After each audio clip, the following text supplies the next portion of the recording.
Hi guys, how are you doing?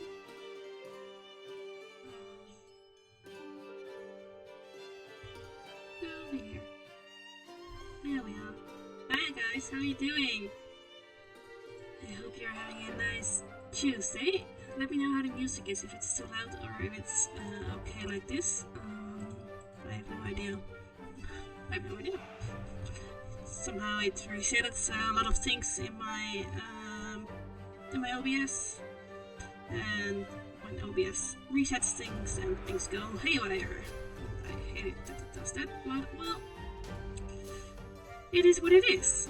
But yeah. So how are you doing after yesterday? What a game! What a journey!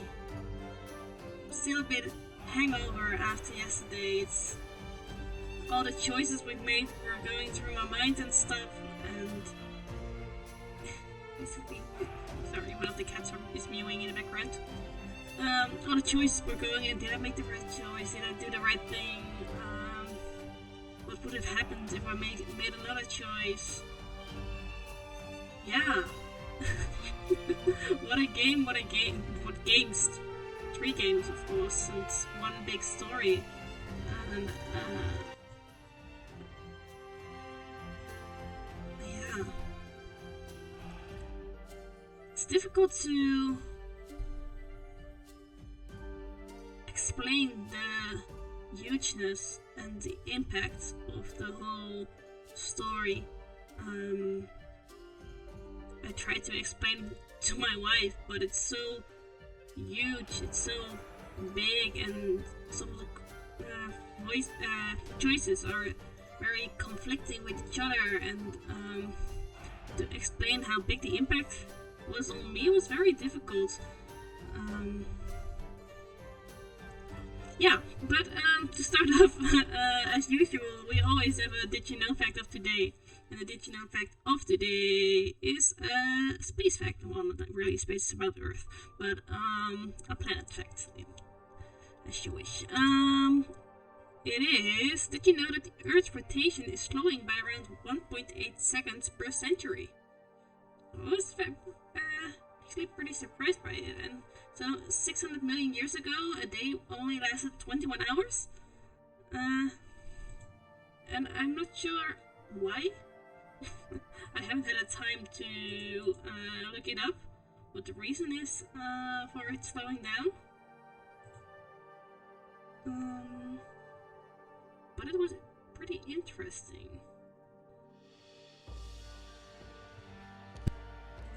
So, that is my Did You Know fact of today.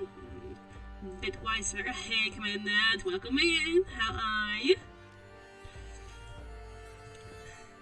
So, yeah, that's the Did You Know fact for today. It's a tiny planet fact about our own planet Earth. About the planet that we saved. One of the planets that we saved. One of the planets in the galaxy.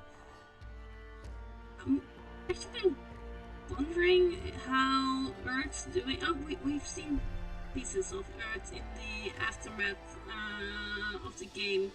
I think it was a piece where you saw the Reapers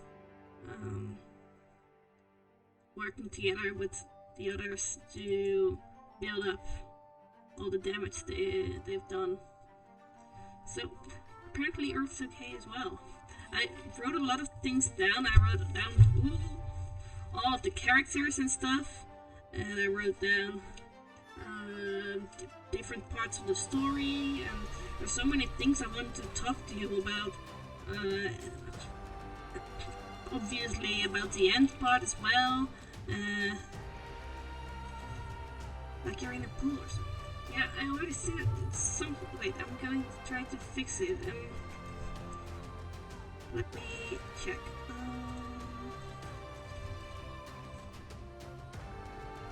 My OBS resetted things, and then everything went haywire. Let me check.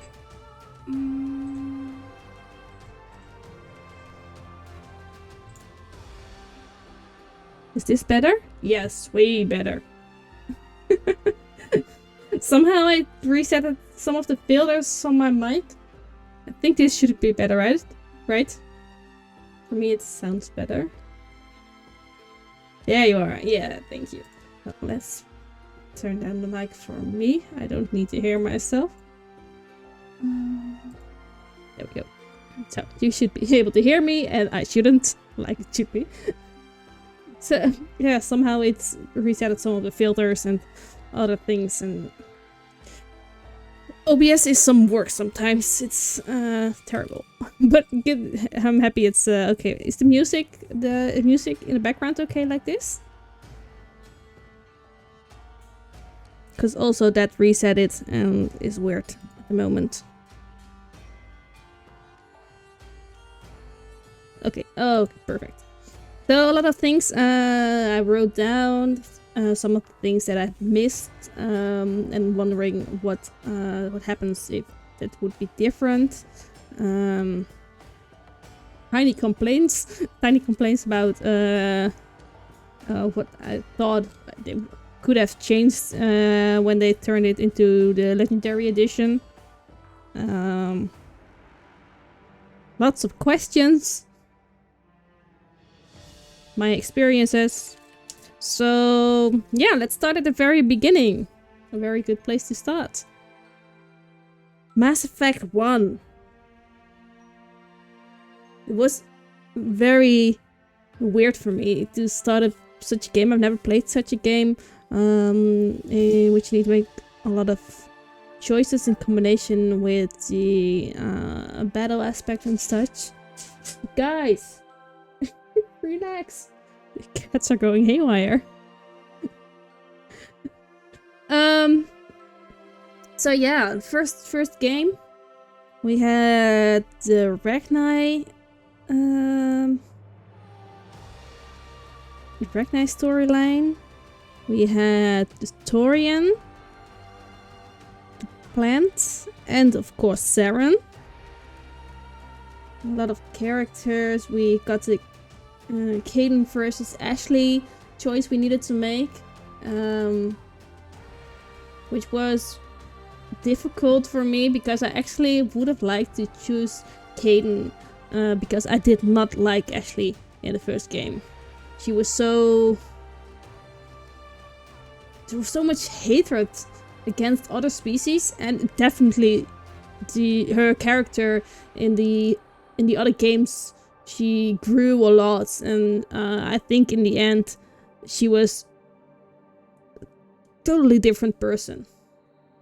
Also, her attitude towards me was completely different than in the beginning. So in the end, I'm happy with how it turned out, but I chose Ashley in that situation because she was with the Salarians and Kaidan was on his own. So it was a bit of a choice for the many for the one, and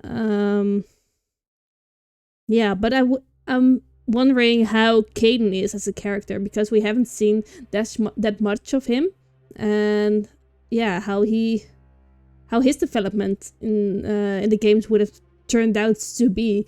Very curious. I felt like he was more of a mellow character. There were more mellow characters like that's always my thought as well. I say the one that's with the Salarians. Yeah, that felt most right to me because saving Kaidan in that moment would have meant to kill not only Ashley, but also a lot of the Salarians around there. So maybe next time I would have turned them around. I will turn them around. Unless I'm Renegade and don't care about Salarians. Aww, but the Salarians are so nice. I definitely want to play Renegade, but I'm really curious if I am able to. I'm just not a Renegade type of person. And I think I would feel very much ashamed every time I choose a Renegade choice. Yeah, so that's Kaidan versus Ashley. I'm very curious how Kaidan turns out to be as a person in the end of the game. If he's more of his own, maybe even. maybe more of his own character. Yeah. So no, and then we of course have Garrus, Rex, Tali, Liara, the usual squad that I love so much, and I think that's also visible in the rest of my playthrough. Sweetie, what the hell are you doing? I'm sorry. Wait, can I show you? Oh, she's already stopping. One of my cats trying to climb a wall.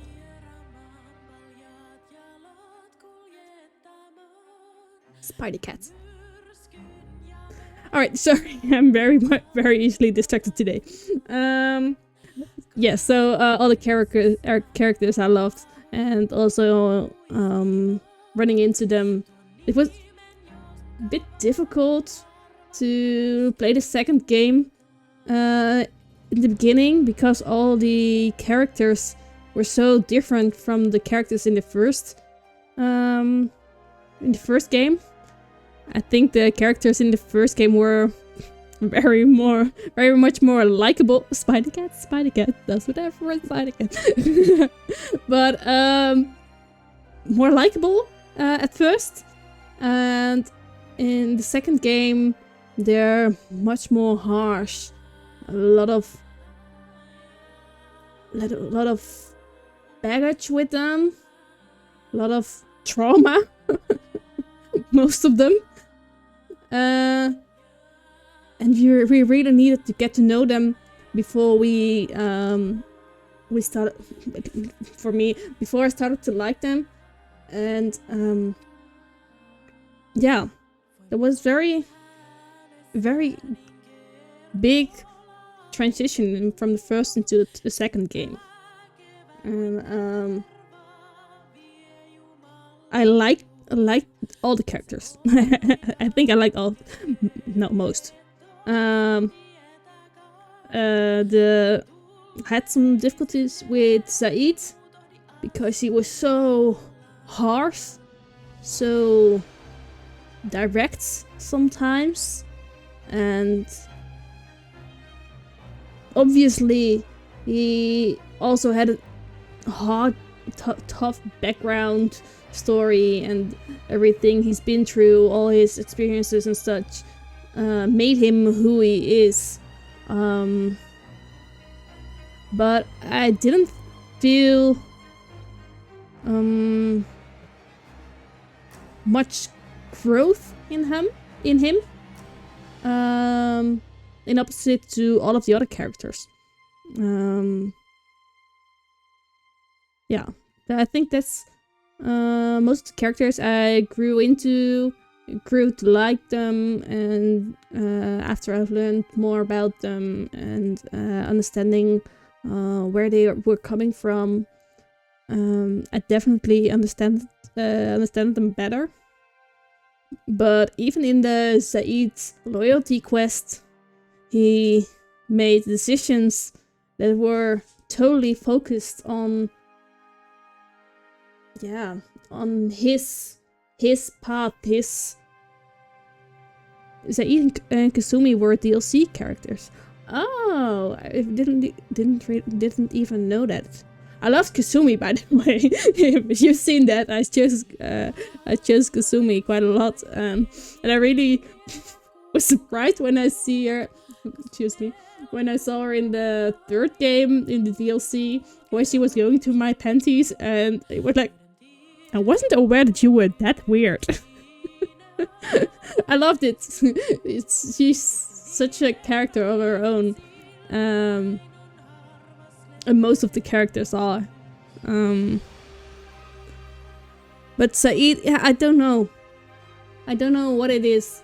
But he's just very difficult to grasp. Just a strange idea about parties. She most definitely has. Yes, she most definitely has. So the whole storyline about Rex and Grunts and the Krogans and the Genophage and their relationship with the Salarians was very, very heavy. And it's supposed to be. But I loved how they came together in the end. It's such, yeah, it's such a history, and I liked it about all the different races. It's not just a character they wrote into the games. They wrote history, they wrote culture, and there's so much I don't know about them because I do not have the concentration to read all the lore that was in the Codex, for example. So I could have learned even more about them, but I love that they built a world. They didn't they didn't just create the game, characters, but they created a whole world with races, with their own history, with their own culture, with all the different personalities. And I really, really loved that. And all the planets that were related to the cultures. And that was immense. Very Lord of the Rings like. The whole universe they've created. And I was very impressed by that. I've never experienced something like that in a game. So that was pretty cool. What else have I written down? I love Joker. In all 3 games, Joker was a stable comedy relief character. And I loved it. It was always when we would go to him, it was just fun and just a moment in all the difficult situations we were in. He was always there to brighten the mood and be there with his quirky comments and everything. It's joking time. that part was amazing. It showed so much of who he is. Yeah, it's such a great character. Such a great character. Then, who else do we have? Who are we going to talk about? I think we're Italy, of course. I must say I don't really remember how we found her in the first game. Was she? I'm a bit distracted by this music. Maybe this is better. How we ran into her in the first game. I must say I don't really remember. But overall, her character and the Quarians as a race are very impressive. In the second game, her trial and seeing her relationship with her father and stuff was very cool to see.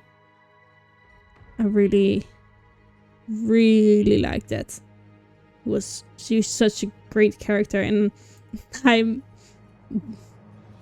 a bit disappointed that I couldn't romance her because I really, really liked their race and their history of their own not being able to live on their own planets anymore, and using the mask. And in the end, in Mass Effect 3, she took off her mask and we couldn't see her face. And I've heard that if you romance her, you can see her face. And I'm very curious what's behind her face. Behind her mask, not behind her face. She had information about the Saren and Benessia. She wanted to give it to the Shadow Broker through a contact on the Citadel called Fist. But they set her up and you saved her from an ambush. Oh, yeah, I remember now. It was downstairs somewhere in a hallway. Back when Liara wasn't the Shadow Broker. Yeah, Liara as a Shadow Broker was also very fitting for her. she loves information and loves to learn, so it was very fitting for her to take over the Shadow Broker position. I think that was a DLC for the second game as well. I'm very impressed by all the DLCs in the game. They're so huge. They're not just a side quest extra, but they add so much to the whole game. Going after the Shadow Broker, being on the ship with all the lightning, and was felt very tricky and felt very immersive. Going into the storm and such. I know my mind's going from jumps from Tali to the Quarians to the DLC, but that's just how my mind works. So what I found funny was how pretty much everyone seemed to know Liara was the new broker. Yeah, definitely. Like, I think it was Rex that also made some comments to her, but the Shadow Broker would know, and things like that. But I think it's just because it's so fitting that she is the Shadow Broker, that no one was really surprised. I think it's very difficult to, if you change positions and try not to be noticed, but the person that the old Shadow Broker was and Liara are very different people. So I think it's very hard to not show that the Shadow Broker changed if two people are so different from each other. I think you can't really replace someone and just go about the day and perform like you are someone else. Definitely not in their case. I don't think that's possible, so it must have been visible that the Shadow Broker changed. Alright, what else did I write down? Miranda. Miranda is also a character that's changed hugely. Hugely. She was a bit of a difficult character. It's already Mass Effect 2, by the way. I wrote her down by Mass Effect 1, but she's actually Mass Effect 2, I think. She helped rebuild Shepard, and very closely related to the Illusive Man, and very much believing in the way that the Illusive Man thinks, and very much humanity focused. But in the end, she also... You've already seen more of her in the loyalty quests with Oriana and such, and seeing how much she cared about her sister, and in the end, her father working with the Illusive Man definitely changed her view. Also, I think also seeing what happens in the end and what the Illusive Man did in the last part of the second game with the collectors and stuff, and wanting to save that and continue that. I think she's already changed a bit in the second game, but definitely in the third game. And in the end, I even liked her. It was very tough to see her fight with Jack in the second game. I totally understand the viewpoint of Jack there. She was just everything she... already nice bridge to Jack as a character. What she experienced as a child and how she was raised. It's just not comprehensible. It just... just too big. No one can understand how it is for a child to experience such a thing. And yeah, seeing someone who's also supported, yeah, I totally get her point of view there. And it was very difficult for me to see the Miranda belief in the viewpoints there. Yeah. Alright. So many people, guys. So many people. Second game was also very much focused on finding the squad mates. And finding Cerberus squad mates. And you see, as I already said, the squad mates you got in the first game and the second game were very, very different. And I like that they kept Joker in there for stability. And Garrus, of course. But it was very much focused to finding everybody. And after we did that, we could continue the story and go after the collector's base. We also had the Overlord DLC in the second game, which was very, very intense. It was so tough for me, especially from my own perspective as someone with autism, seeing something done to David because his mind worked differently, and his brother being able to put him in that position. Most intense, yeah, definitely the most intense quest in the whole trilogy, definitely, yeah.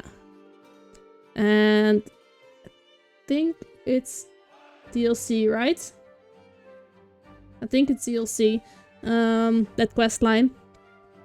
And I'm still not really sure what I think of it. It shows how far Cerberus goes into going after their beliefs and such. But that was already visible in a lot of other quests as well.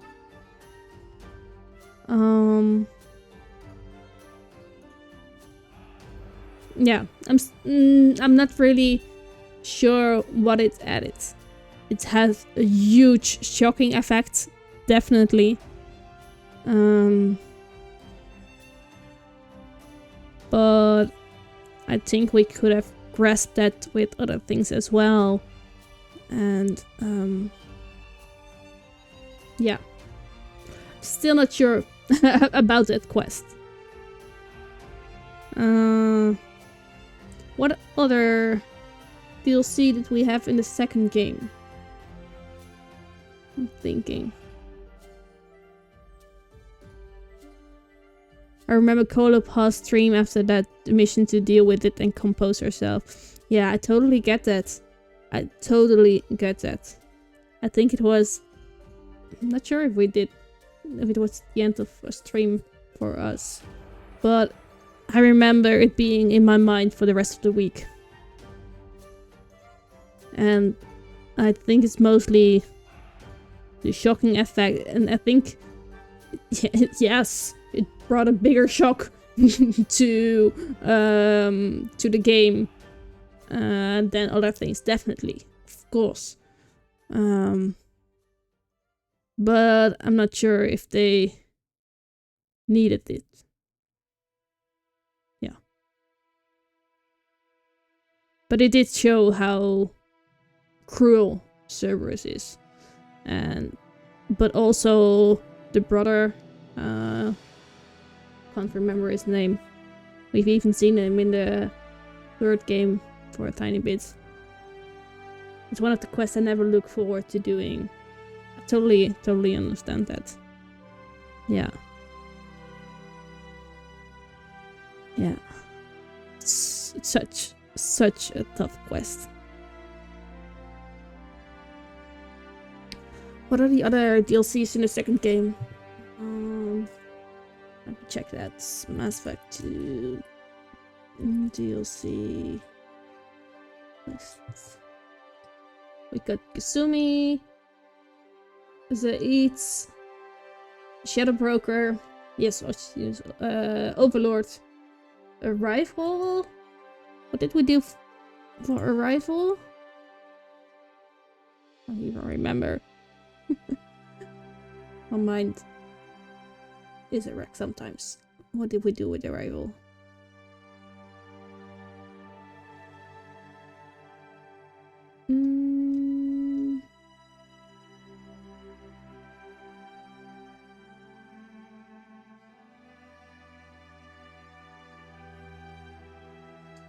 What did we do during the Arrival quest?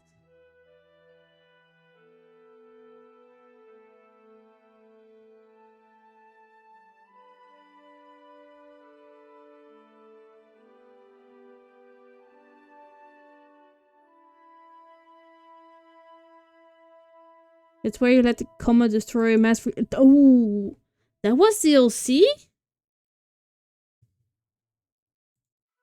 But they do refer to it in the third game a few times, like it's not a DLC.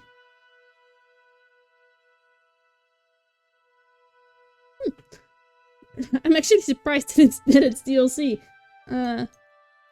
Even in the beginning of the game, I think they refer to it as being the reason that you were...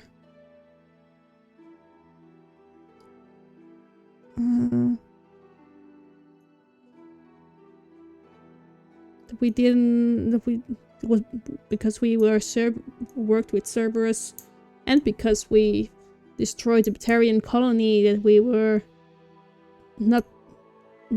weren't allowed to enter the Normandy and fight with them. I think they gave it as an argument. Alright. That was definitely a decision to destroy the Batarian colony, but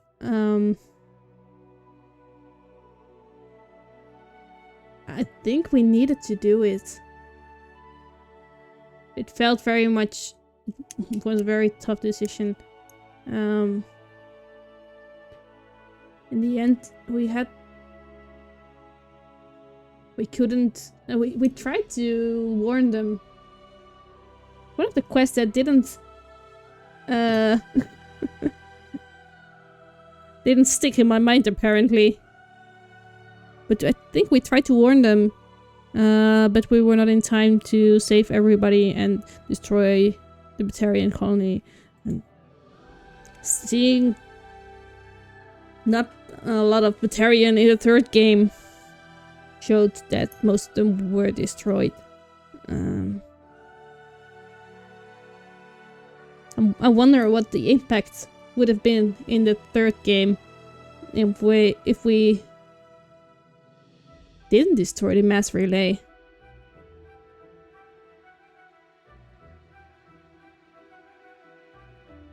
I don't know. Would the Reapers have been stronger? Not because of that? That explosion only took out the colony. Oh. Then they were hit before that? Or after that by the Reapers already? Alright. Not sure. But definitely some quests stick more than others, and the Reapers started their invasion in the Batarian space, so they were the first to fall with the least warning and no allies. That was the reason that we didn't find a lot of Batarians.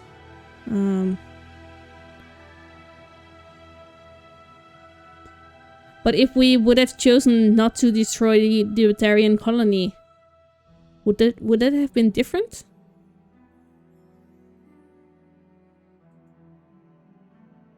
Because the Batarians were very mad at me because I destroyed the Batarian colony, and of course I destroyed in the entire colony. So I understand that they were mad, but I don't know. All right, who else do we have?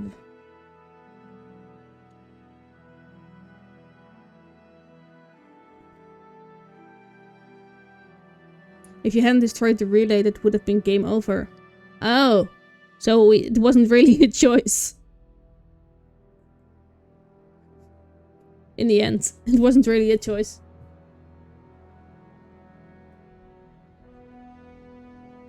Okay. Who else do we have? Let me check. Mordin. Oh, Mordin. Also a character with huge development in the game. A fun way to feel. You see a timer when you're there. You can just wait it out and welcome the Reapers in. Oh dear. Welcome on in. Door is open. Come on in. Doesn't really seem like an option.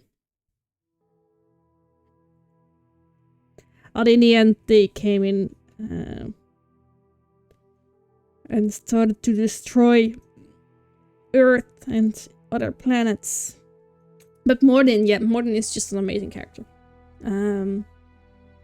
I also had some difficulties liking him in the beginning, especially with his opinions about the Genophage and such, and trying to talk it like it needed to be done and such, and I think that's still a difficult thing to say if it needed to be done. I think the Krogan also changed over time, and maybe it was needed at that time, but to cut down a race like that,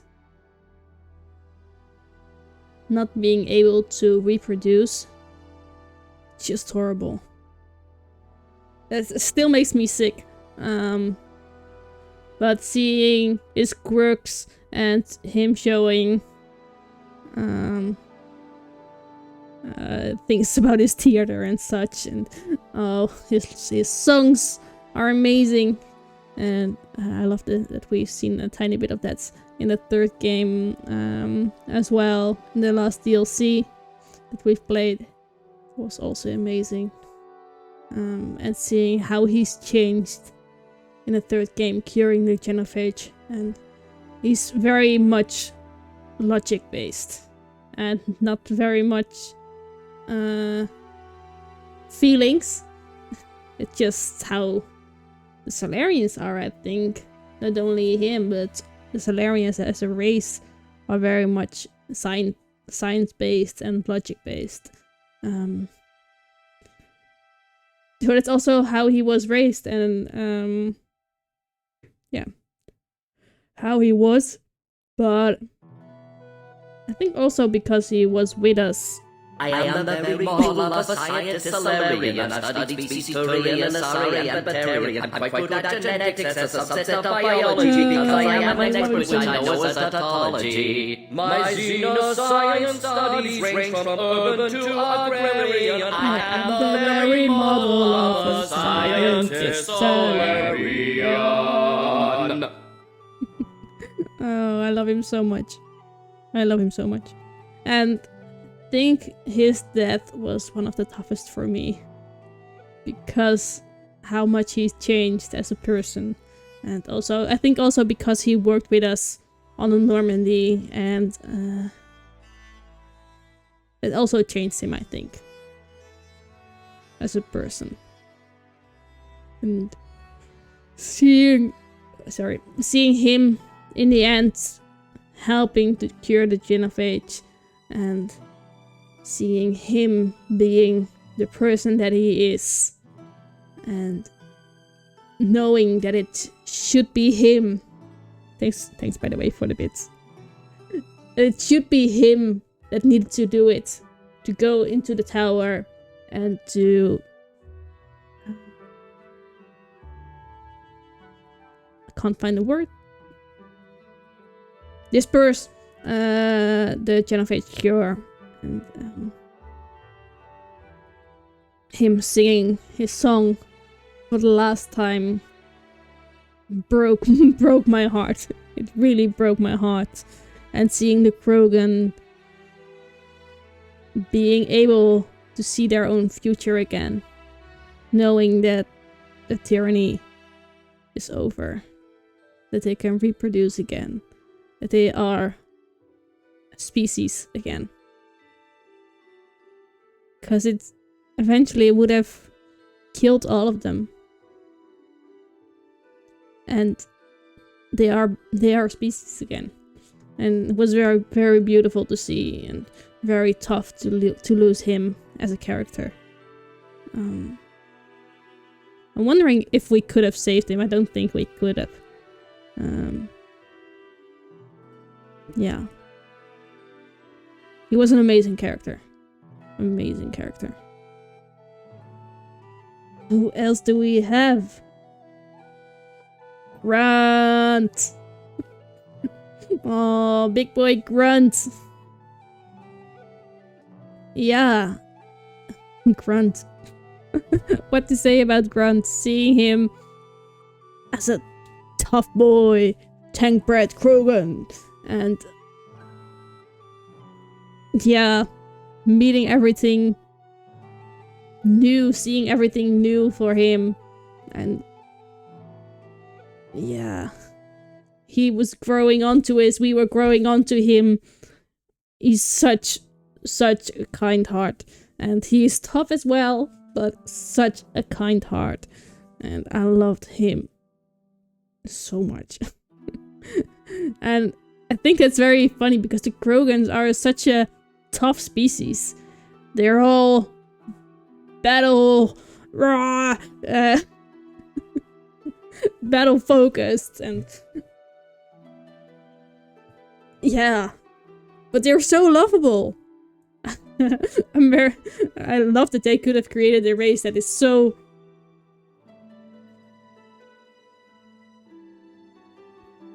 wait, sorry, I have to check what the cats are doing. Sorry, I'm back in the tiny bits.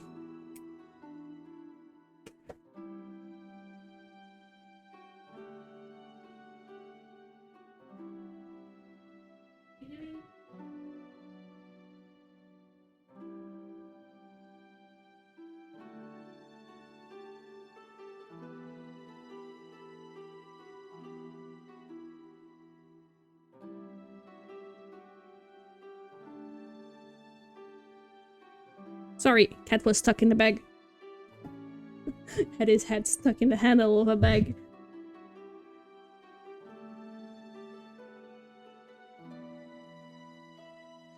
Rooney did a dice playthrough when he stood before the tank with Grunt in it. He rolled the dice and the dice said, "Don't open the tank," so we never saw Grunt. Oh, that's so sad. That is so sad. Grunt was a great addition to the game. Hey, Harry! Welcome in! Yeah, Grunt was a great addition to the game. Also, the inclusion of him as a tank-bred Krogan into the clans, and him needing to fight with his own team. Was amazing. Was so good. Was so good. And was only possible because Rex was there. And I loved that most. That Rex eventually took care of all the clans and raised above the clans. Can't imagine anyone better for that position than Rex. Who else do we have? Thane. Oh, Thane. What a species. What a species are the Drow. Being haunted by their own memories again and again and again, because they experience the memories in a almost videographic way. Was what a species. It was especially tough because we had the death of Mordin and the death of Thane in the same in the same stream. I was already wrecked by Mordin's death, and then Thane came, and I was okay. I was totally okay with it. He had the Capral syndrome, and I thought, I'm okay with him dying. He did what he wanted to do. He died in a way that was fitting for him. And I think he wouldn't have wanted it any other way.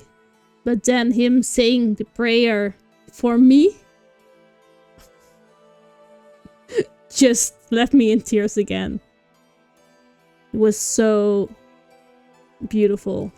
He already said his own prayers, but he wanted his last words to pray for me. It was so beautiful. I really loved that.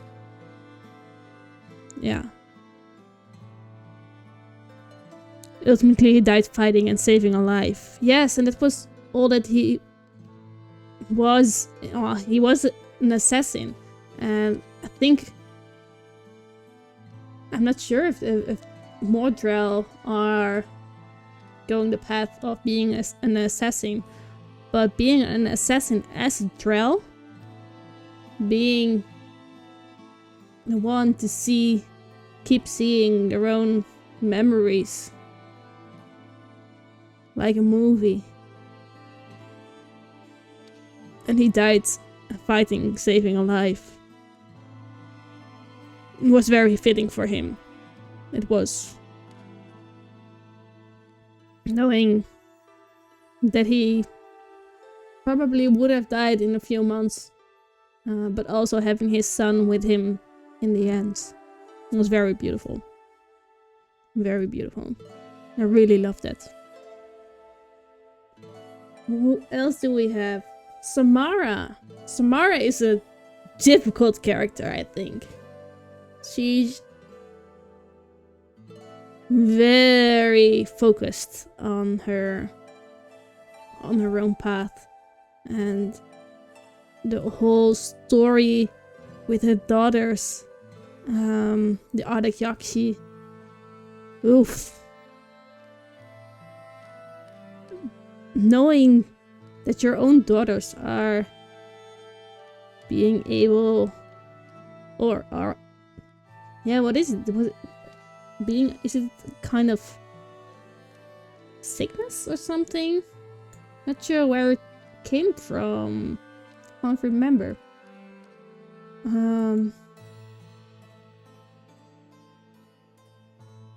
But we haven't seen everything of it. In the end, we didn't do her loyalty mission the right way.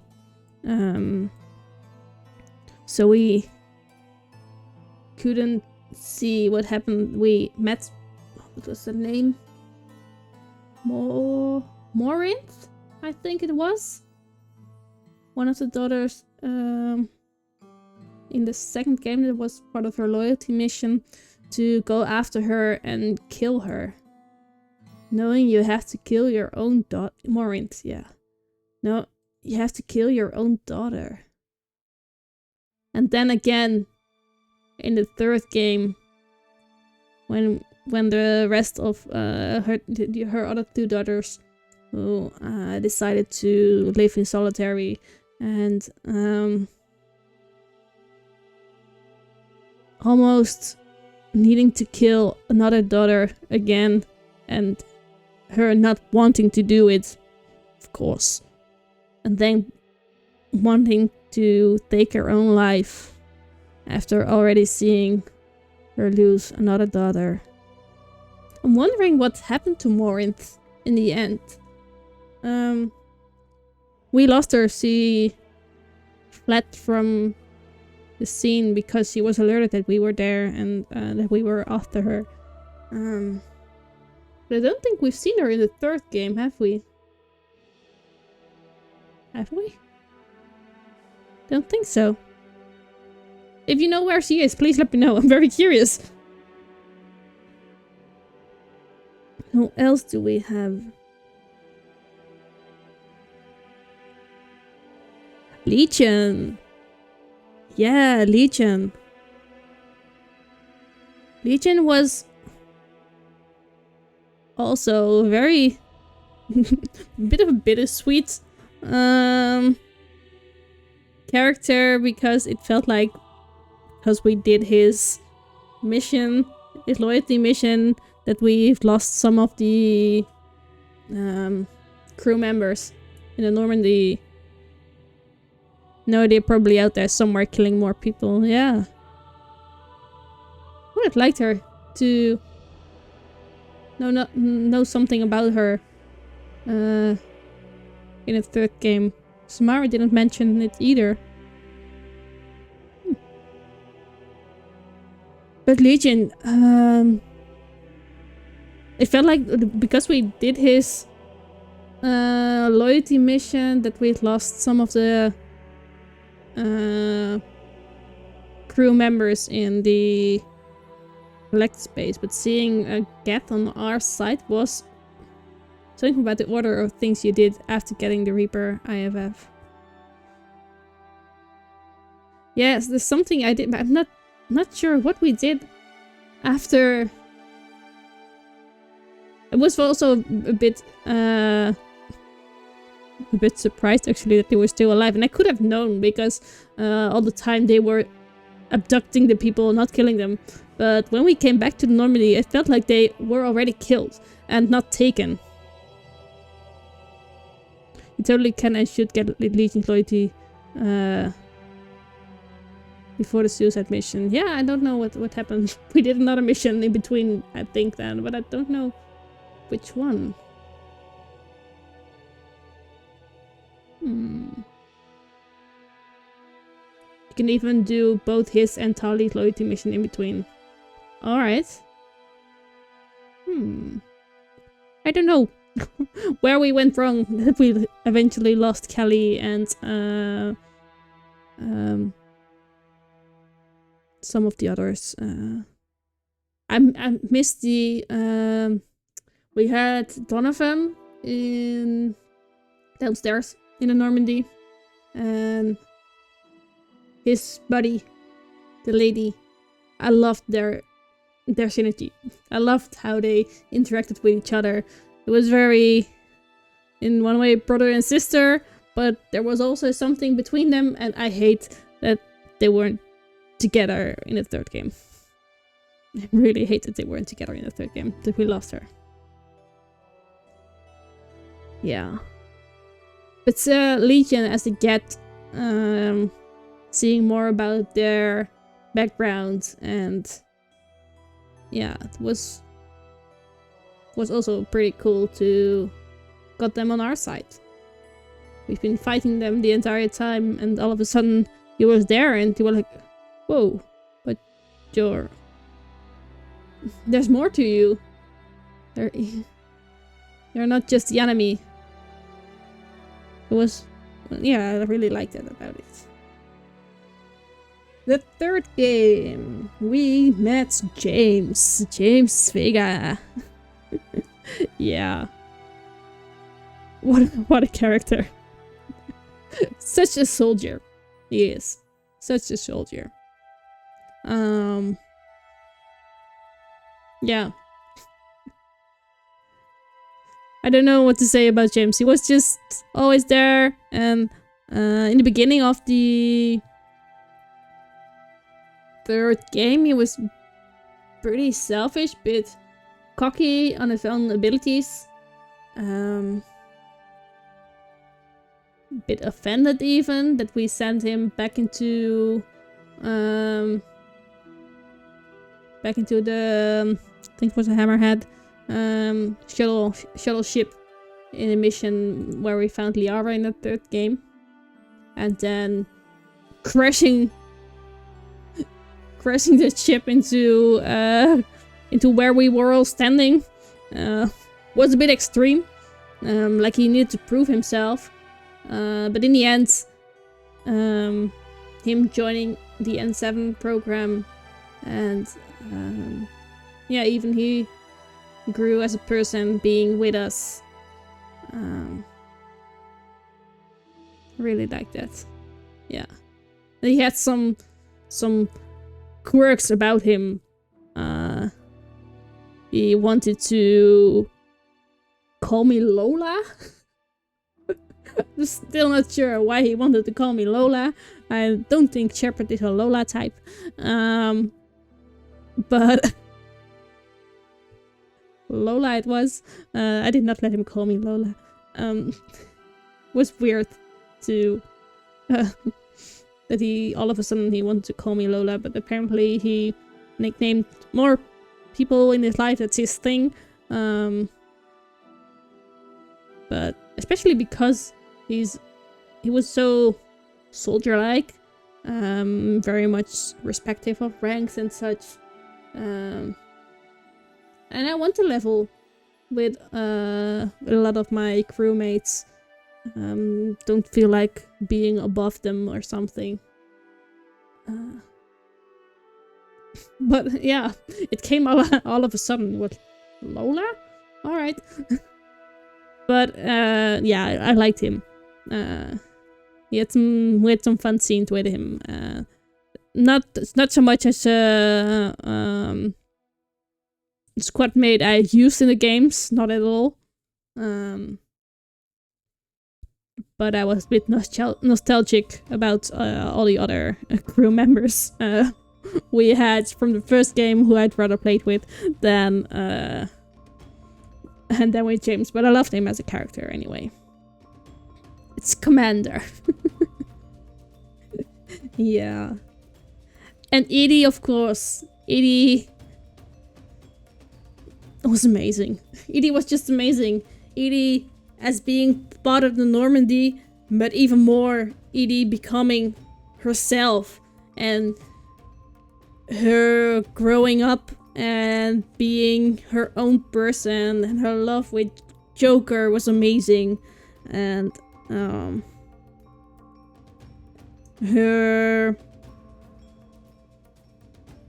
having her own life and seeing somebody who was actually only programmed as an AI, becoming their own person and gaining their own life and growing. And yeah, I really loved EDI. And yeah, EDI was amazing. EDI was just amazing. And having her in the back of my head also contributed to the choice I eventually made in the end, I think. But more about that later. I'll talk about the ends in the end. We also had Javik. Oof. What a person Javik is.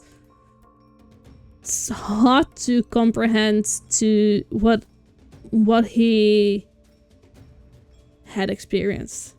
Seeing everybody from his own race being slaughtered. And then coming alive in a whole new era with species that weren't even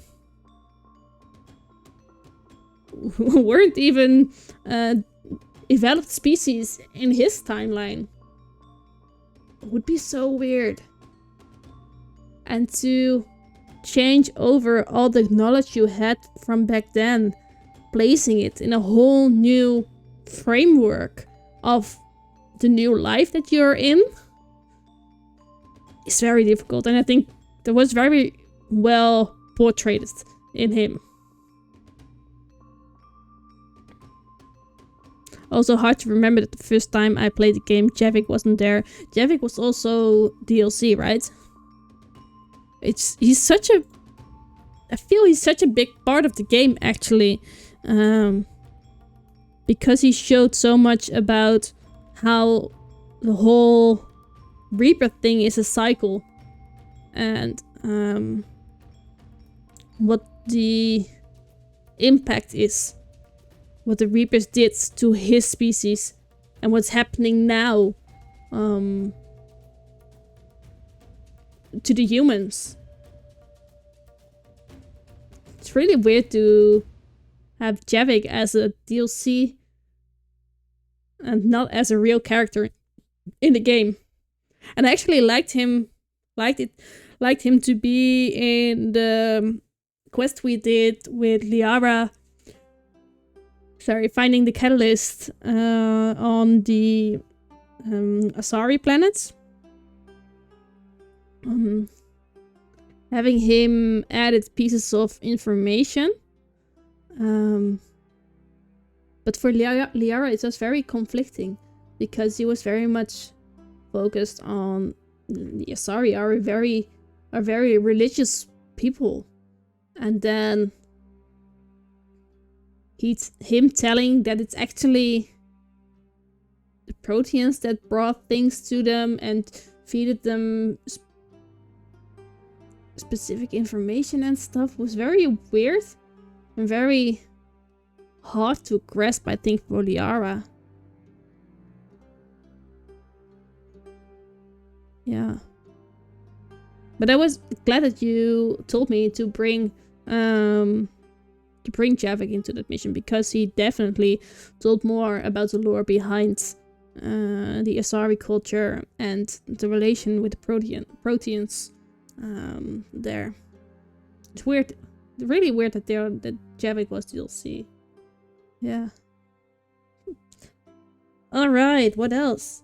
I think we've had most of the characters as in the one that we could bring with us on the ship. I think we did. Haven't really talked about Liara though. What a babe she is. Oh, I loved her so much. I loved her so much. The Asari are an amazing race, I think.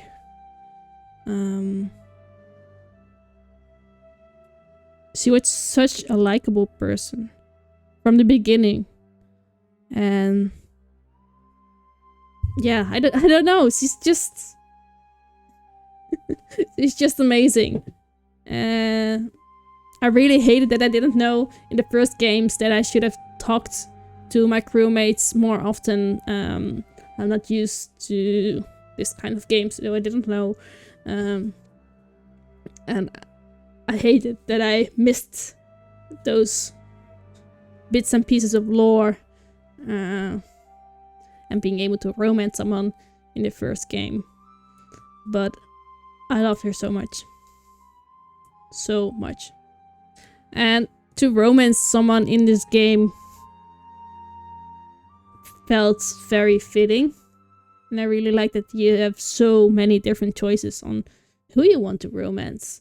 It's even difficult sometimes to not romance some people. Especially Jacob. We haven't even wrote Jacob down. I haven't talked about Jacob either. Jacob was also a pretty mellow character. It was just there, always.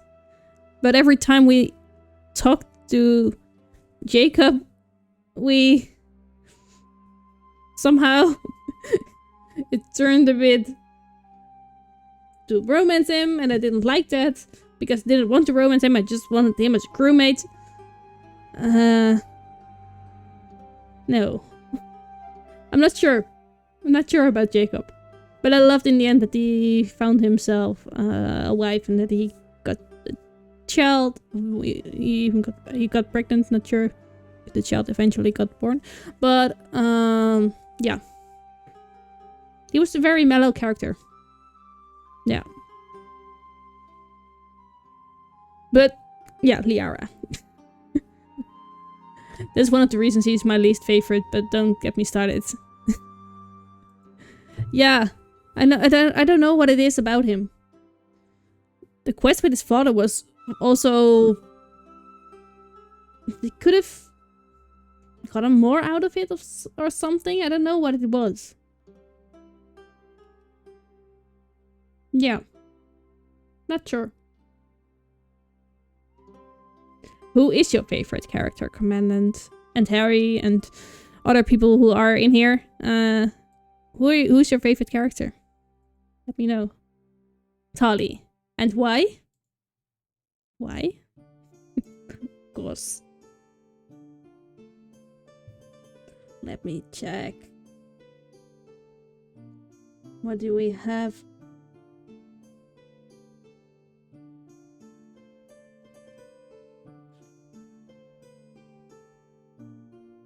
We've got the DLC in the third game I wrote down.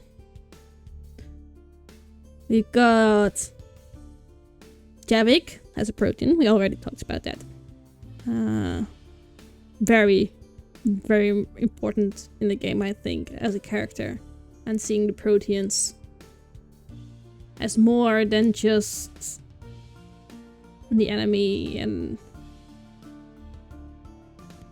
being there was important. Yeah, just important. We had the Leviathan. Ooh, that was a was a heavy one. It was shocking to see him, actually. To see him so close by and to talk to him and learn more about him. Also, huge lore drops from him that you wouldn't have if you wouldn't have the DLCs in those games. Also feels very, very big. Those DLCs were huge. It was such a huge part of the game. She brings the story of the Quarians, which is very interesting. She's in all the games, she's funny, she's the best character in the Citadel Party. She is an amazing character in the Citadel Party. Definitely. Oh, the conversation with Edie and Trainer and Tali and Tali being so awkward about it when Edie asked Trainer about the things Trainer said about her voice. I love that scene so much. So much. And her being drunk with... Oh, my glass is... I should fill it. With the emergency induction port. Let me fill it while I'm here. Otherwise I'm going to forget. I'm here in a second, guys. Just going to fill my water.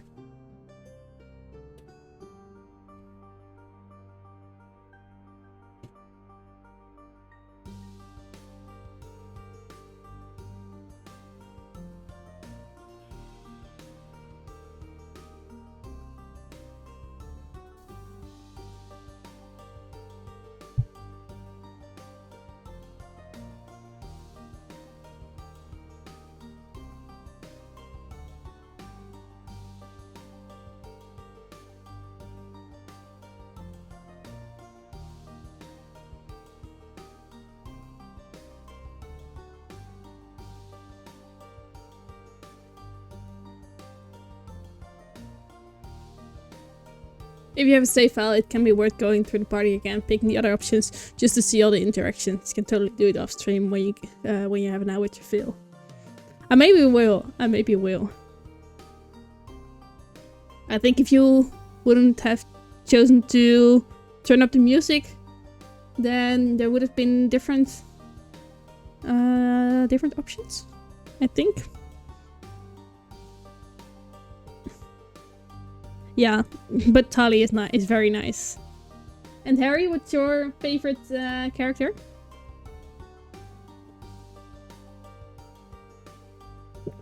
Emergency induction port. Alright, what else did I write down? Let me see.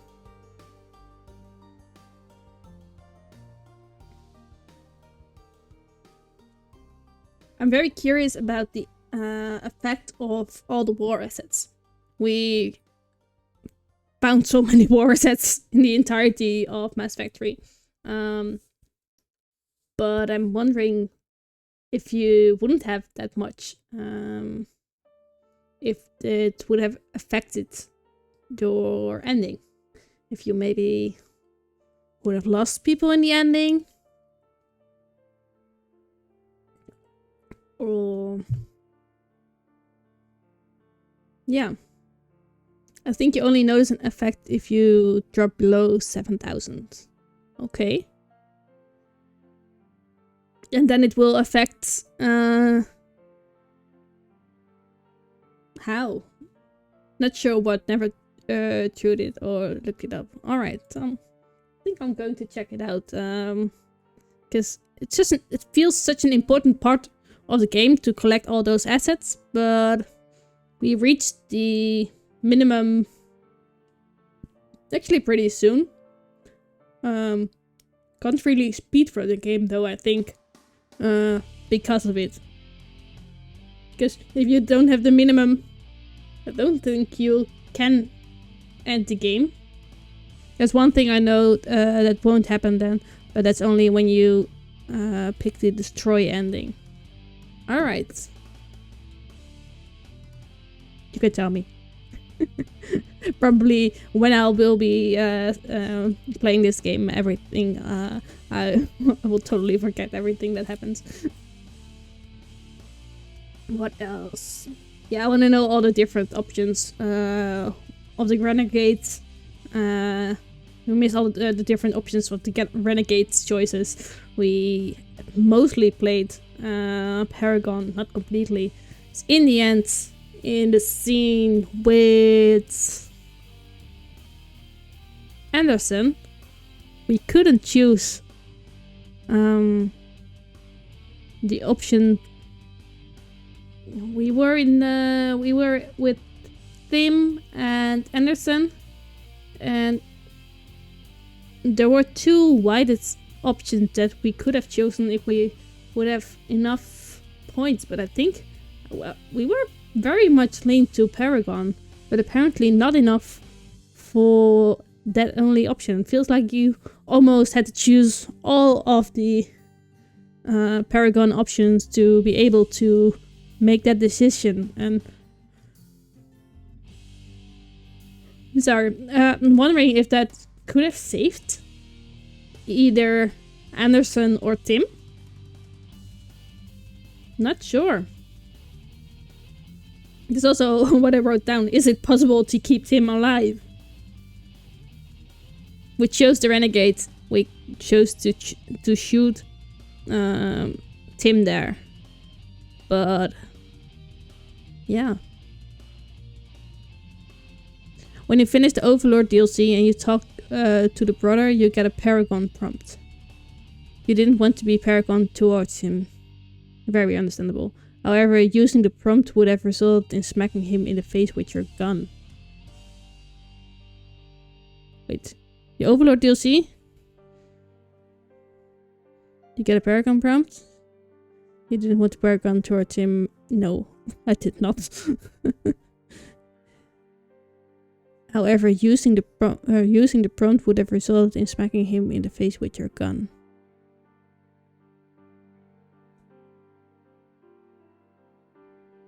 Because we chose the Paragon, the Renegade option in the Overlord DLC, we couldn't make the choice right now?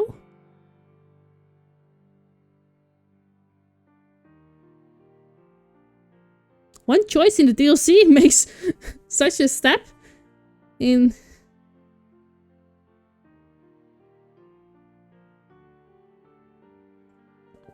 And then we would have smacked Tim with our gun. The bear gun thing was to punch him in the face.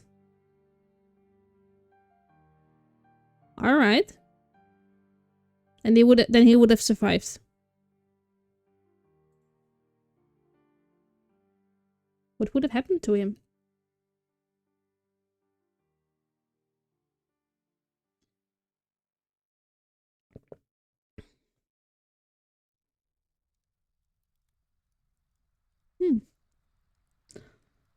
Wondering.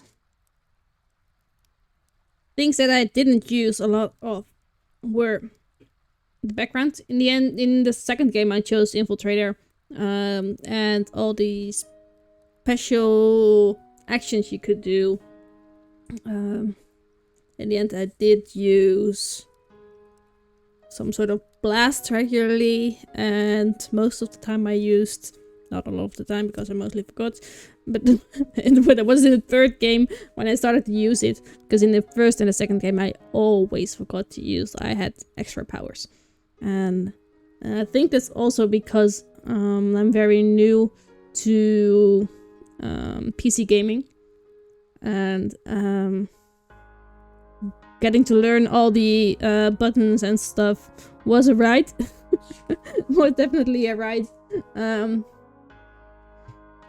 But I think that's also one of the reasons that I could not, that I would forget all the other options. I did not have the mind capacity to do so.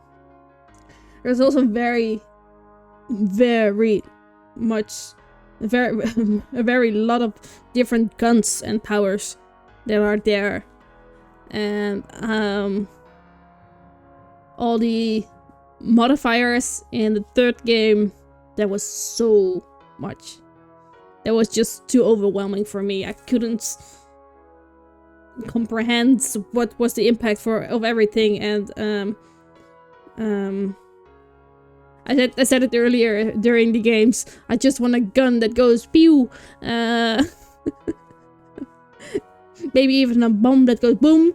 But all the different things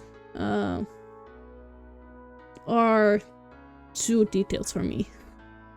That's not how I don't think that's a part of the game that I like.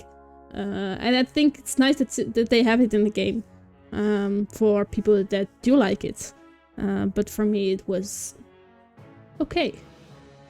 I just have this gun, and sometimes I tried out another gun, but most of the time I was just stuck with the guns I liked, and it was okay. Yeah.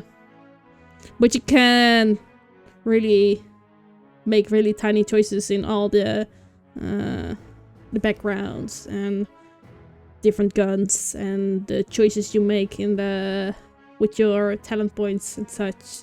They're not called talent points in this game. Were they? No. With the points you need to distribute over the list you got. The difficulty in the game was, for me, it was okay. I played it on easy, mostly because I wanted to experience the game, and I didn't want to be overwhelmed by the amount of battle in the game.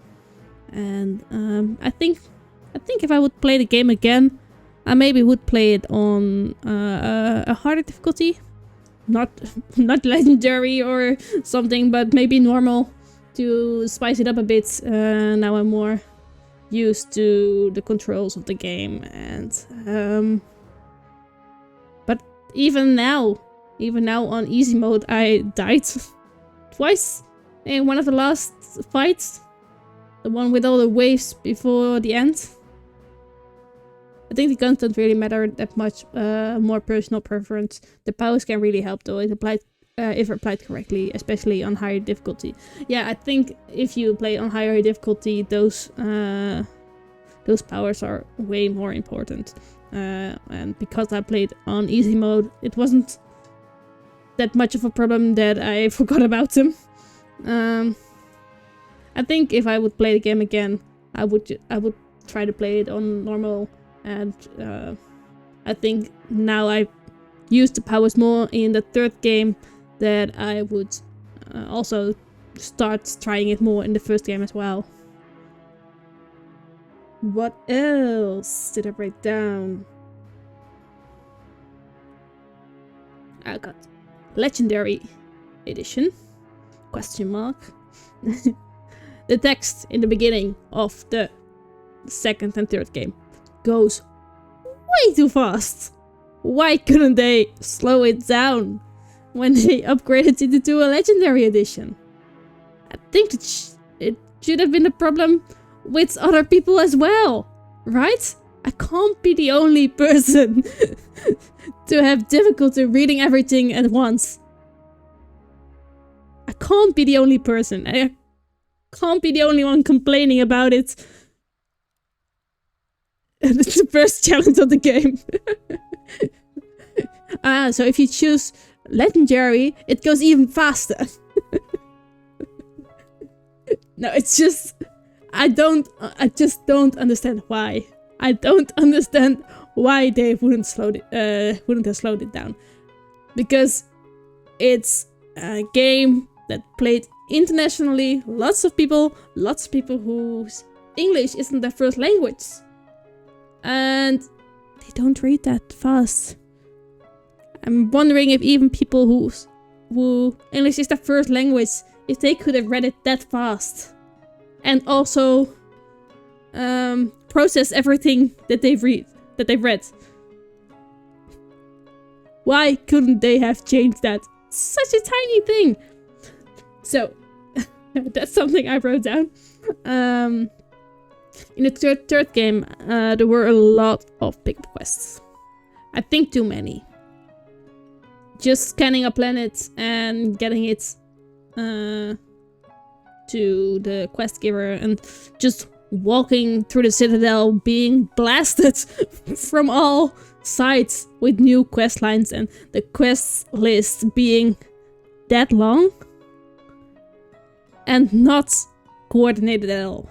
The quest log in Mass Effect 3 was terrible.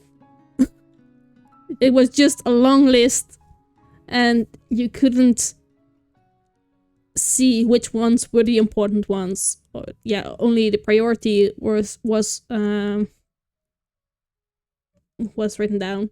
But yeah, the map in the third game were way better than in the second game and in the first game. I don't understand why they made it that needlessly complicated. No, me neither, because in the second game they did have a main mission and side missions list. So why they wouldn't have copied that into the third game, I don't understand. Especially with the amount of tiny side quests that there were in the game.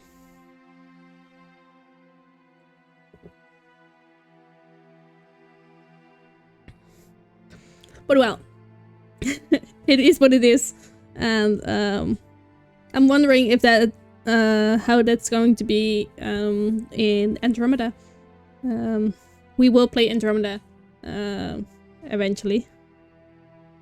Also giving you quests you can't do yet. Yes, and I also had a quest from Omega still in my quest list that I couldn't do anymore because I already totally skipped over Omega, by the way.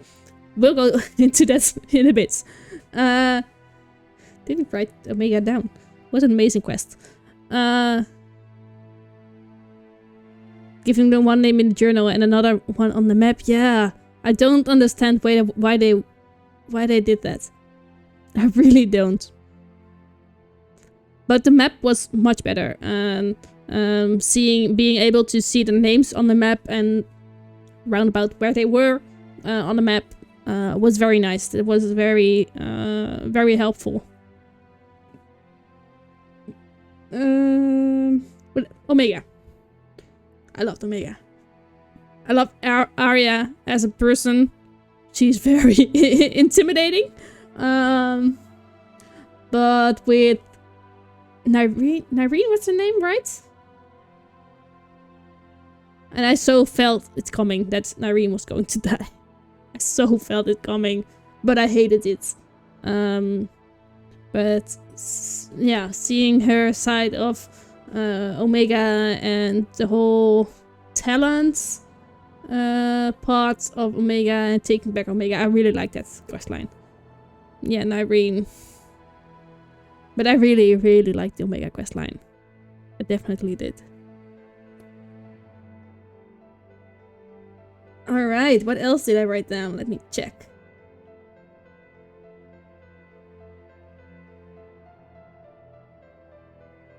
I think we're going to the end of Mass Effect. The ends. Oof. Oof. Firstly, just oof. What an information. In a good way. In a good way. But learning about what happened and the Reapers being used to prevent synthetics taking over, but using species that developed properly and then taking them to the Reapers, processing them into a Reaper and into the Reapers to learn more was quite a revelation. I did not expect that. I definitely did not expect it. And I love it when I don't expect things in games, because that makes games good, I think. If you can't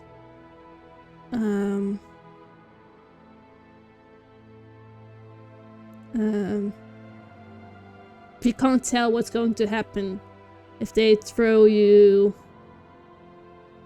all kind of things that are just shocking and whoa, I did not expect that. I loved it, really loved it. And then the form of the Catalyst as a little boy. Seeing the boy in the beginning of the game was so tough.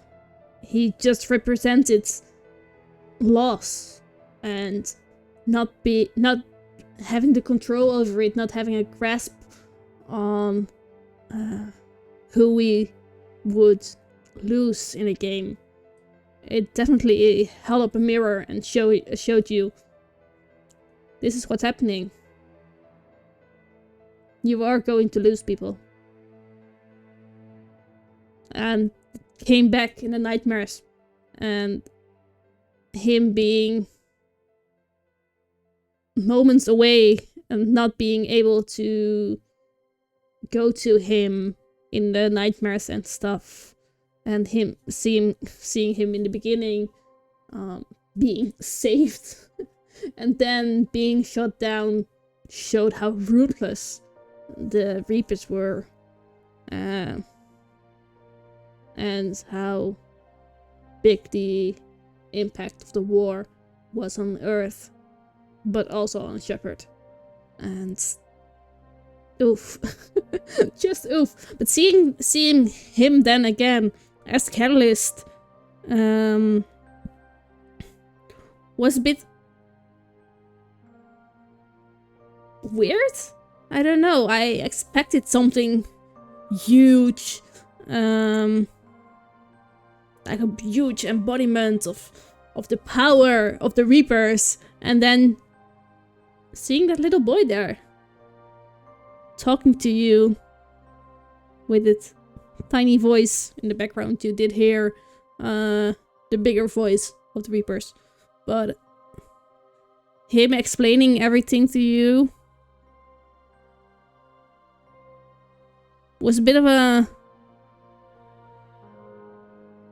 It was also a bit of a reminder, you can't save everybody. You can't save everybody. And that's was also reflected in the choices that we needed to make. The control, destroy, or synthesis choice. And let's just pass all the choices. The first one I basically immediately wrote off was the destroy one. because it said it would have destroyed all synthetics. And synthetics are such a huge part of this galaxy in this game. Even me, as Shepard, I'm also part synthetics because they rebuilt me when I died and such. Would I have died as well? I think so. But the effect would also have killed Edie. And Edie was so much more than just a synthetic. She gave her own. She was her own being. She got life in her. I just immediately were like, no, I'm not doing that. I'm very curious what your first choice was in the end. What did you choose in the end? So destroying, and the catalyst also said that it would have been rebuilt by organics, by the organics that would have survived. Would have been easy to rebuild the loss of synthetics, but wouldn't that mean that the synthetics will take over eventually again? What they said would happen if they didn't let the Reapers go on about. I was wondering if it wouldn't have had the same ending. I'm very curious what that would have meant. You would kill so many Legion, Edie, but also the people that have synthetics in them. Would it have killed Shepard? Would it have killed all biotics?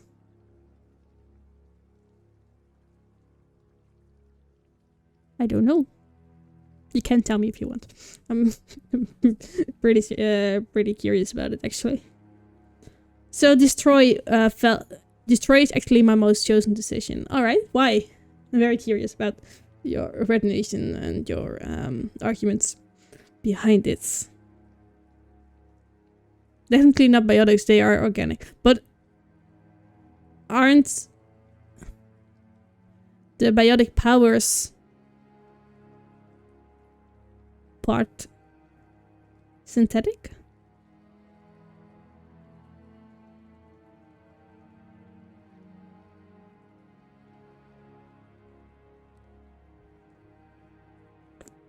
Sorry, are also organic. Is very much Controls feels very much like the Renegade choice.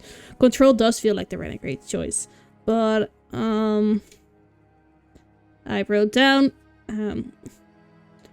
Control is not a one-person job, and that's still what I think. It's such a huge amount of power that you would get from the being able to control the Reapers.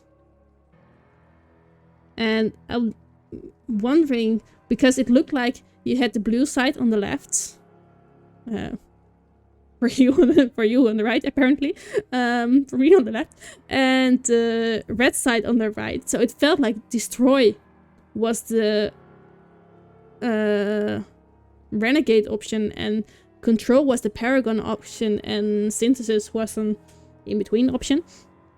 But being able to control a huge amount of power feels very Renegade, and it was already like that. I felt like, but it just wasn't a person that was controlling the Reapers. It was an AI, the Catalyst, Citadel, whatever you would like to call it. But it was also just one person, and it goes very much against the rest of the game, where you try to gather everybody to work together to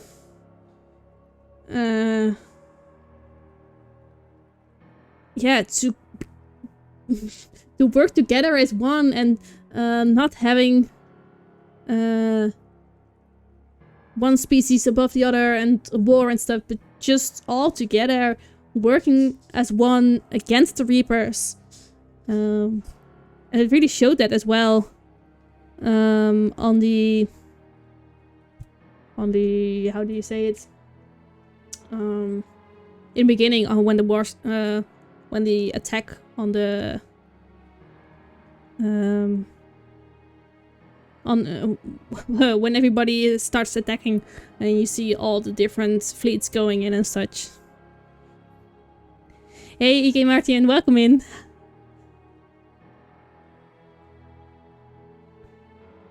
Let's see, what do you say, man? Synthesis feels too strange for me. First, the idea that an energy wave produced by the Citadel can accomplish the merging of synthetic and organic seems odd. And how everyone looks after Earth is a bit unsettling. Yeah, I totally agree. It smells unsettling. My wife's coming in. It felt unsettling to me as well. Seeing the green glow and the synthetic patterns on the face and skin of everybody felt odd, definitely. And a bit unsettling as well, I totally agree. But to destroy felt like you would fall into the same cycle again eventually. Also seemed like the end of change, evolution and such.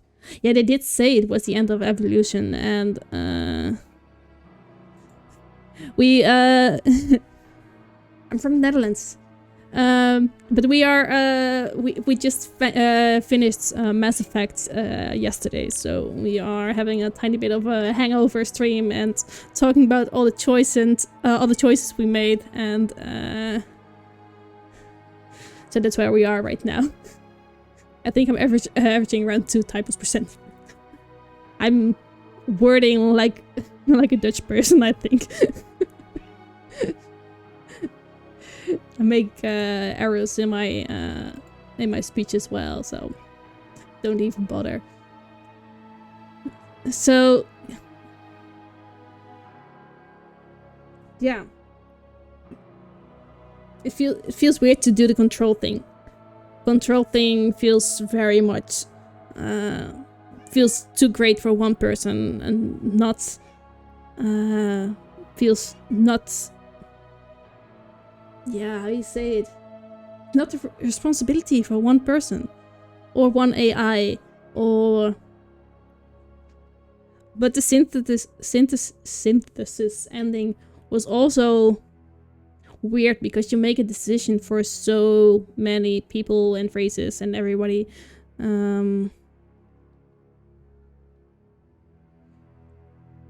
It feels weird to make a decision for others, because it took me, and the others didn't have any say in it. They didn't have a say into what would happen to them.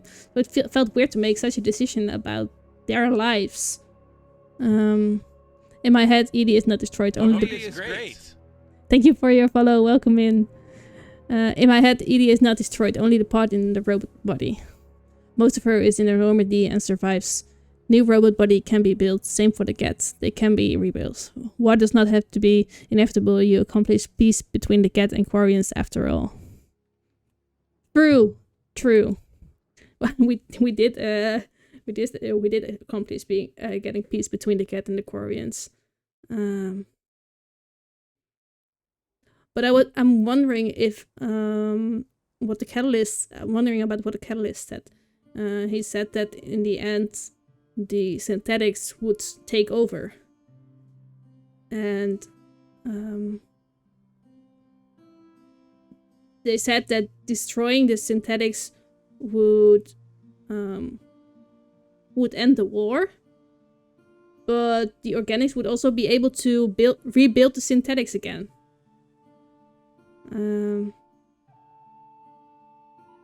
So yeah, wondering. An ED is not destroyed, only the part in the robot body. Yeah, I have to see the endings, the other endings, to really make a decision about what the right choice is for me, of course. But I can't make a decision based on the only ending I've seen.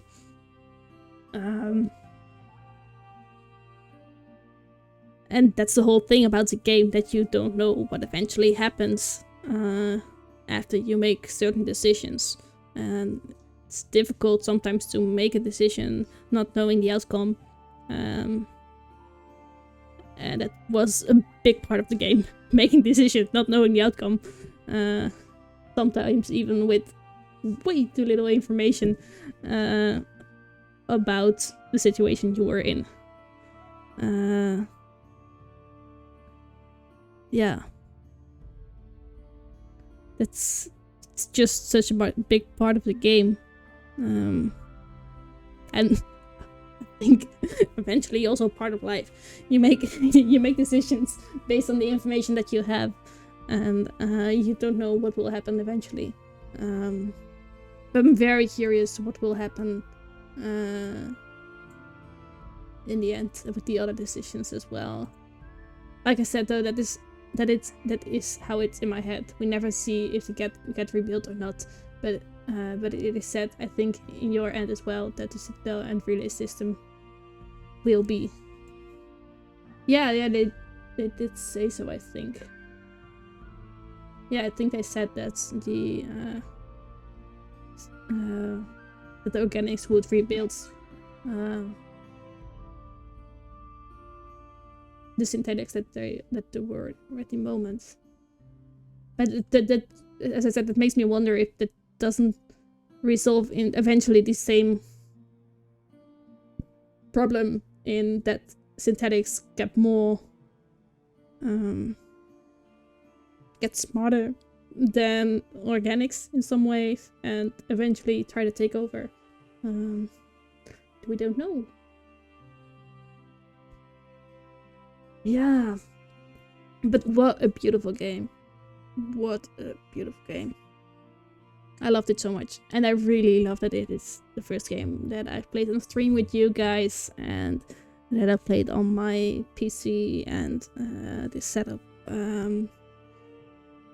As someone who has almost never played PC games, besides from some Sims 1 when I was just a little girl, and it's just a totally different kind of game than everything I've ever played before, and I really, really loved it. Yeah. So, that was Mass Effect. I loved the music, by the way. I really, really loved the music. I'm wondering if we can see the any plans for what's next. Yeah, well, I still haven't chosen the game we are going to play. I've been told that I shouldn't play Andromeda immediately, because it's a very different game from the trilogy, and if I go in there with certain expectations, it could influence my opinions of the game. But I do have it. Other games I have in my list that I already bought, so that we can play, are Detroit Become Human, a game that Colo's been playing at the moment. I haven't seen a lot of her gameplay because I want to play it myself. It's in my game list for quite a while already. I think it's a very nice game to play on stream as well, so I haven't played it off stream. I have Red Dead Redemption 2, which is also one of the reasons that I bought this PC, because I really wanted to play Red Dead Redemption. So that's one. We have Spiritfarer. Prey? What is the game? I don't know it.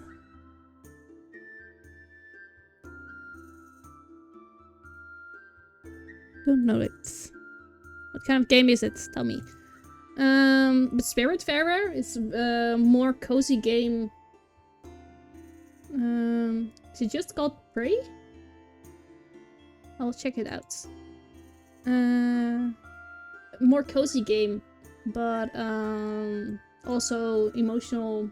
It's about loss and crossing over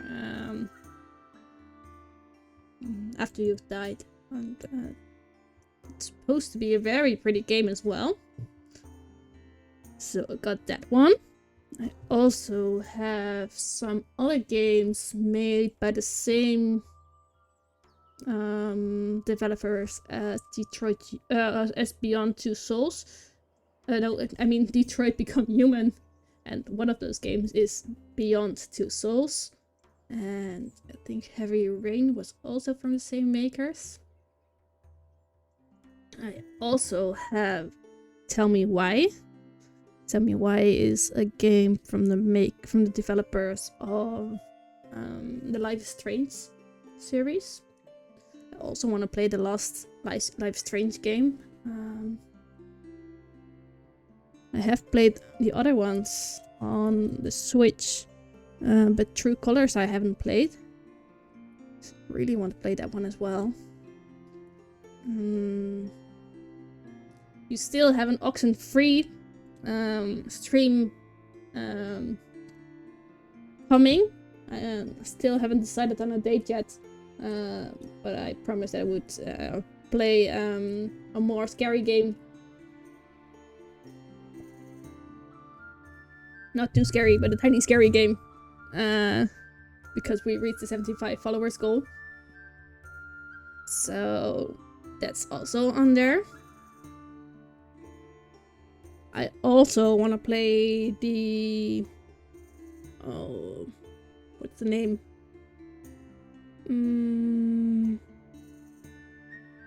Why can't I come up with the name of it? Baldur's Gate and the Horizon Zero Dawn, Horizon Forbidden West games. Also on the list to play, but I don't have them yet. So I have to wait for a nice moment when they come into sale to buy them.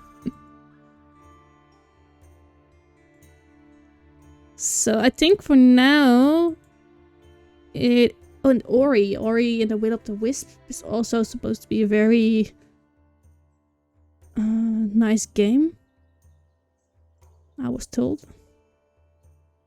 You need more drinking straws. You think? The reason I have this many straws is because not last stream, but the stream before that, we had a conversation with Joker, and he said that we needed to use our power to get more umbrellas. He wanted to drink with an umbrella, and then with a drink with an umbrella, and then Shepard said, "Well, I can get you a drink with 2 umbrellas." They said, "Yes, use your power for the right things." But we didn't have umbrellas at home. We did have a lot of straws though, so I got one in every color, and no straws, emergency induction ports. Right, you are, Commandant. So that's why there's a lot of straws in my drink. But you're right. They need more. They definitely need more. And every time I go to take a sip, I need to choose from which one I'm going to drink.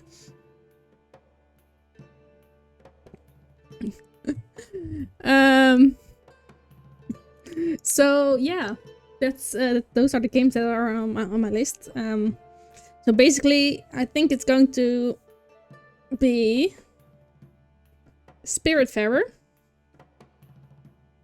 Red Dead Redemption, Detroit Become Human,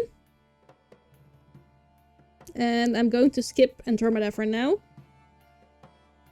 Or Beyond Two Souls, or Tell Me Why. Or 5 games it's going to be. Do you have a preference? So, Horizon games are made from a Dutch company. Oh, I didn't know that. I really want to play them. I just need to wait for a nice Steam sale for them. So, they're all story-based games. I just love story-based games. Spiritfarer is a way more cozy game. Way more cozy game. It's just emotional, but more cozy. So we have Beyond Two Souls, Detroit Become Human,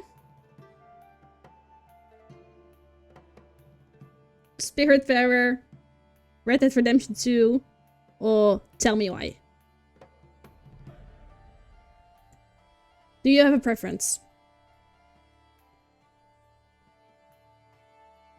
Important is blind. They're all blind playing. I haven't seen anything of. I've seen tiny snippets from. I don't know anything about those games. I've seen their trailers. Most of them are already forgotten. So they're all blind playthroughs. So.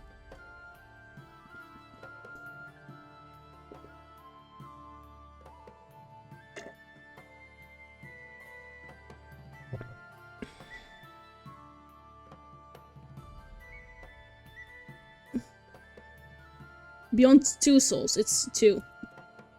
I'll make a list. And I think Beyond Two Souls, Detroit, Become Human,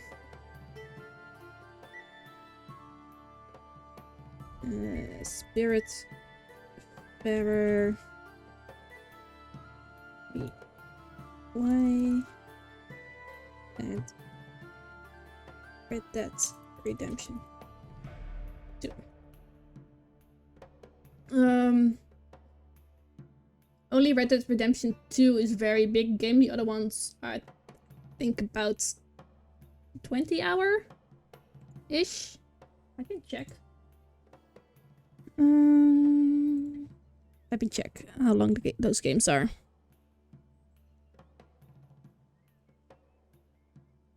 Beyond Two Souls. How long to beat? Let's see. Beyond Two Souls, focusing on the main objectives, is 10.5 hours in length. If you're a game that strives to see all aspects of the game, you are likely to spend around 27.5 hours to obtain 100%. So, pretty lengthy though.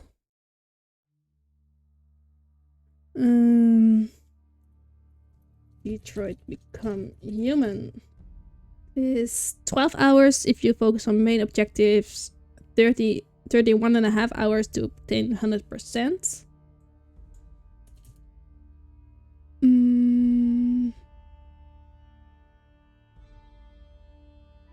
10 to 15 hours, you say. Spiritfarer is about 25 hours if you focus on the main objective, 42 hours to obtain 100%. Oof, that's also a longer game. Tell Me Why. Tell Me Why focusing on the main objectives is 9.5 hours if you're a game that's tries to see all aspects of the game. You are likely to spend 13.5 hours. That's a short one. That is a short one. And Red Dead Redemption is 50.5 hours if you focus on the main objective. You're likely to spend around 183 hours to obtain 100%. That's a huge one. And Andromeda is... Let's see... Main story is 18.5 hours. That's not too long. Oh, main and sides is 62.5 hours. Completion is 93.5 hours. That's also quite a big game. But the main objectives isn't that big, but there's apparently a lot of side quests. Just like the third Mass Effect game. So those are the options for our next streams, which is going to be somewhere in next week. I think Wednesday afternoon, probably. I think Wednesday and Friday are going to be our next streams.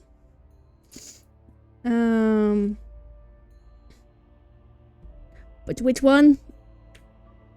You feel Beyond Two Souls? I feel it's so hard. Alright.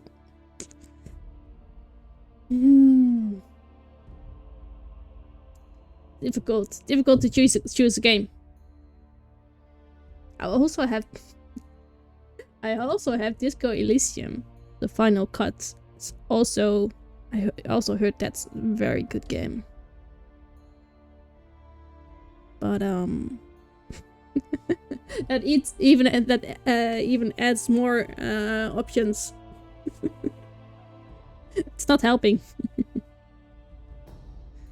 I think I'm not going for... I think Red Dead Redemption is such a huge game. And Andromeda is as well. And I think I would like to play a smaller game in between.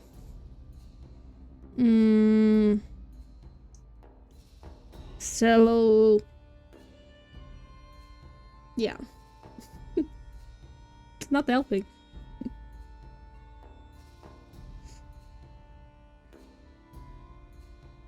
Beyond Two Souls is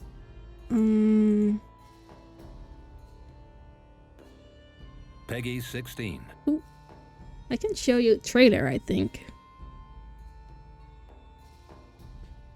Can I show you a trailer? Wait, let me check. No.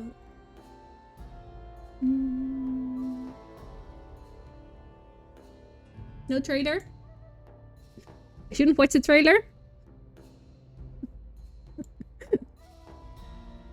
No trailer. Alright, no trailer. I'm not going to watch the trailer, apparently. If you would like to know what the game is about, watch the trailer. Trailer kills the feeling. Alright, I will not watch the trailer. Okay. Oh, I see the voice actor is Elliot Page. For one of the actors. Trailer kills the feeling, believe me. Alright, I'm not going to watch the trailer. Thank you. I'm not going to. So... yeah, I think that's it for now. I think we're going to... I feel it's too Iki. Can I call you Iki? Or Martian? How do you want me to call you? Tell me, please. I would like to call you by the way you would like me to call you. Iki? Alright. So, I feel it as well. We're going to play Beyond Two Souls. I made a decision. Yes! Decisions! Woo! I'm terrible at making decisions, so I should just make a decision. We are going to play Beyond Two Souls. Alright. So that's going to be next week. Ta-da! All of a sudden we have a game to play for next week. We will play Beyond Two Souls. I'm very curious. But we will check that next week. Wednesday. I'm Commander Shepard, and this is my favorite store in the Citadel. Thank you for your sub. Welcome on the Normandy. Welcome to the Citadel. It's very difficult to reach the last bit of my drink.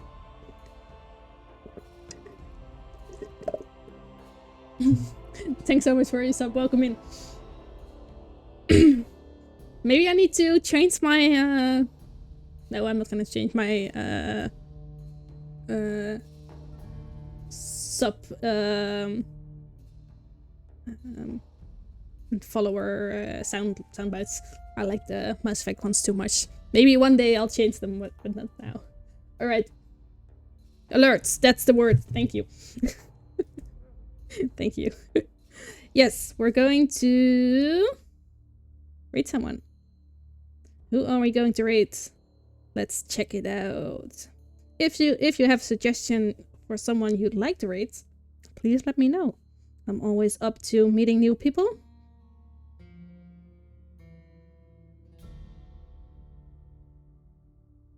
Let's see. Ophelia just started. Great. Then we're going to raid Ophelia. Thank you. Let's see. Sorry. Ophelia. Ooh. Sorry. Is a very nice human being.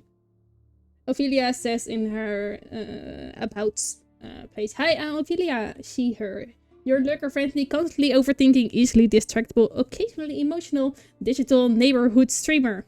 I stream puzzle and point-and-click games until I figured out how to handle a chat full of tangents while playing an RPG." So, that's Ophelia. Ophelia is an amazing human being, a very chill streamer. Definitely lurker-friendly. She is going to play Dwarf Romantic today. Something she plays a lot. Very cozy game, of course. And let's see. She is just starting up. She's not there yet. But it would be nice for all of us to say hi to her. This is our raid message. Oh, wait. That's the wrong one. That's not our raid message. Raid message. That's the raid message. There it is. See ya and cheers from Germany. Love to have you here. Thank you so much for following and subbing here to a new place. You haven't even seen me play any games yet. And still you're here. Love it. Thank you. Thank you for your enthusiasm. Love to see you here next week when we are going to play Beyond Two Souls. And I promise I will not watch the trailer. So we're going in completely blind. Let's go and say hi to Ophelia. Ooh. Oops, I was too late. Again. We're going to... You have to choose to click the button in a certain amount of time, and I was too late. We are going to see her. We really are. Thanks so much for being here, guys. Thanks so much for being here in our hangover stream for Mass Effect. And I hope to see you all next week. Bye, guys. Love you.